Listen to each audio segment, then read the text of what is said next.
নমস্কার। Sania মালহোত্রার Mrs movie তো দেখেছেনই, ওটা দিয়ে এখন বেশ ফেমাস হয়েছে আমাদের বলিউড সেলিব্রিটিস। তবে জানেন কি, দঙ্গল মুভি থেকে লঞ্চ করা হয়েছিল ওকে। আমির খানের মুভি ছিল, যেখানে আমির খানের মেয়ে হয়েছিল। তারপরে এখন যে মিসেস মুভিটা বেরিয়েছে, সেরকমই মীনাক্ষী সুন্দরেশ্বর বলে একটা সাউথের মুভি ছিল। স্টোরিটা অনেকটা সেম, কিন্তু এটা কাপলের আর ডিস্টেন্স রিলেশনশিপের ওপর স্টোরিটা রয়েছে, জয়েন্ট ফ্যামিলির মধ্যে রয়েছে। কিন্তু মুভিটা বেশ ভালো, আপনারা চাইলে দেখতে পারেন।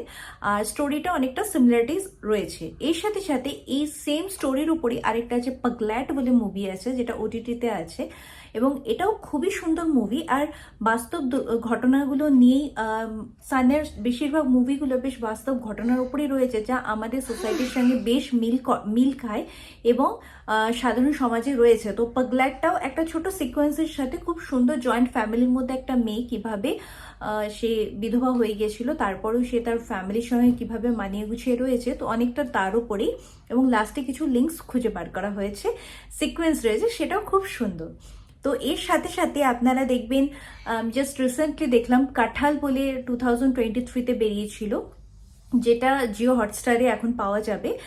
আর সেটাও বেশ ভালো মুভিটা। ওখানে সানিয়া মালহোত্রা বেশ আলাদাই একটা রূপ তুলে ধরা হয়েছে। ওখানে পুলিশ হয়েছে, আর ল্যাঙ্গুয়েজটাও এত সুন্দর।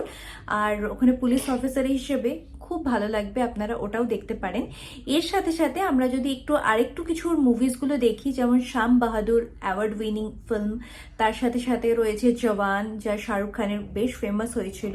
তো সানিয়া মালহোত্রার অনেকদিন ধরেই মুভিতে বলিউডে আছেন, কিন্তু মিসেসের পরে উনি যা ফেমাস হয়েছেন, তবে দেখতে দেখতে তো বেশি সুন্দর, মানে কত কাটি যেটা বলে না হিন্দিতে, কত কাটি সুন্দর। আমার সব থেকে বেশি ভালো লাগে ওনার হেয়ার স্টাইলটা, বেশ কার্লি হেয়ার, হালকা, ওটা আমার বেশি ভালো লাগে ওনার। উনি যখন একটা বান বানান আর শাড়ি পরেন, তো বাঙালিটা তো শাড়িতেই খুশি হয়। তা আমি কিছু মুভিস লিস্ট দিলাম, অবশ্যই আপনারা দেখবেন। ফার্স্ট তো মিসেস বেরিয়েছে, অনেকেই আপনারা দেখেছেন। তার সাথে সাথে আপনারা মীনাক্ষী সুন্দরেশ্বর দেখতে পারেন, পাগল্যাট দেখতে পারেন, এবং কাঁঠালটা দেখতে পারেন। এই কটা মুভি সিরিয়াসলি ভালো, এবং শ্যাম বাহাদুরটাও বেশ ভালো। তার সাথে সাথে শকুন্তলা দেবী বিদ্যা বালানের সঙ্গে একটা মুভি হয়েছিল, তো সেটাও ম্যাথের ওপরে, রিয়েল স্টোরির ওপরে বায়োপিক, ওটাও দেখতে পারেন। তো কেমন লাগলো আজকের ভিডিওটা? এরকম কিছু নিউজ জানতে বা এরকম কিছু ইনফরমেশন ভিডিও নিয়ে আমি আবার হাজির হব। আজ এই অবধি।